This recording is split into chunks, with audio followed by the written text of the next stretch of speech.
Existe uma frase na Bíblia que quase ninguém leva até o fim. Ela aparece lá no Gênesis, muito antes de Moisés, muito antes da lei, muito antes de Israel existir como nação. O Eterno diz: "O meu espírito não permanecerá para sempre no homem, porque ele é carne, e os seus dias serão 120." A maioria das pessoas aprendeu a entender isso como a idade máxima do ser humano, mas essa interpretação simplesmente não funciona. Noé viveu muito mais do que 120 anos, os filhos dele também, e a humanidade continuou por séculos depois dessa declaração, com pessoas vivendo muito além desse limite. Então a pergunta é inevitável: se não é idade biológica, o que são esses 120? A resposta está na maneira como a própria Bíblia organiza o tempo. A Escritura não trabalha com o nosso tempo linear moderno, ela trabalha com ciclos, blocos completos, estruturas fechadas. E a maior unidade de tempo que o próprio Eterno estabelece para o homem não é o ano comum, é o jubileu. O jubileu é apresentado de forma explícita em Levítico 25, mas ele não nasce ali. Ali ele é regulamentado. 6 anos de trabalho, o 7º ano de descanso. 7 ciclos de 7 anos, totalizando 49, e então o 50º ano. Esse ano não pertence ao homem, é o ano do jubileu. Nesse tempo, escravos são libertos, dívidas são canceladas e terras retornam aos seus donos originais. O jubileu existe para quebrar qualquer tentativa de domínio permanente. Ele impede escravidão eterna, dívida eterna e concentração absoluta de poder. Nenhum império da história conseguiria sobreviver respeitando o jubileu, porque o jubileu destrói a base de todo o sistema de controle humano. Agora volte comigo para Gênesis, antes da lei, antes de qualquer código escrito. O mundo chega a um colapso total, violência, corrupção, mistura e perda completa de limites. O Eterno não reforma o sistema, ele reinicia. O dilúvio não é apenas juízo, é um reset, um encerramento de ciclo, um recomeço completo. Isso é jubileu em estado bruto, em escala global. Juízo, preservação de um remanescente e reinício da criação. Fica claro que o jubileu não começa com Moisés. Ele está embutido na própria forma como o Eterno governa a história desde o princípio. Quando o Eterno diz que os dias do homem seriam 120, ele não está falando de anos solares.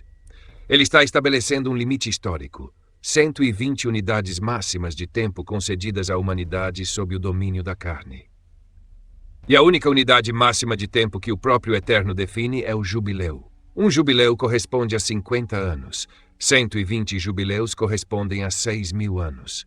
Isso não é numerologia. É um padrão bíblico repetido em todas as escalas. 6 dias de trabalho e o 7º de descanso. 6 anos de cultivo e o 7º ano de descanso da terra. 6 milênios de domínio humano seguidos por um descanso histórico. Esse padrão é a chave para entender toda a narrativa bíblica. A história confirma isso com marcos claros e progressivos. Noé marca o fim de uma era inteira, um jubileu global que redefine a criação. Abraão redefine a ideia de herança. A terra deixa de ser posse absoluta e passa a ser promessa, condicionada à obediência e à fidelidade ao Eterno. Moisés formaliza o jubileu e o transforma em lei nacional para Israel, revelando que nenhum homem é dono absoluto de nada. Israel falha repetidamente em obedecer essa lei. Por isso os profetas ligam diretamente o exílio à violação dos ciclos de descanso da terra.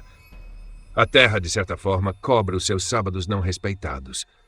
Daniel, já no exílio, entende algo ainda mais profundo. Ele percebe que o jubileu não é apenas agrícola ou nacional. Ele é histórico, cósmico, escatológico. Por isso ele recebe a revelação das 70 semanas, 70 vezes 7, não como matemática comum, mas como tempo redentor dividido em estágios, conduzindo a história para um fechamento definitivo. Daniel faz a ponte direta entre o jubileu da lei e o encerramento da história como a conhecemos. Séculos depois, Yeshua entra numa sinagoga, abre o rolo do profeta Isaías e lê sobre libertação dos cativos, restauração da vista aos cegos e boas novas aos pobres. Aquilo não é poesia nem metáfora vaga, é linguagem técnica de jubileu. Mas agora, o jubileu não é mais um ano específico no calendário. Ele é uma pessoa. Cancelamento de dívida, libertação, restauração e retorno à dignidade humana estão concentrados nele. E como sempre acontece, o sistema reage com rejeição, porque o jubileu verdadeiro sempre ameaça o poder estabelecido, a hierarquia rígida e o controle absoluto.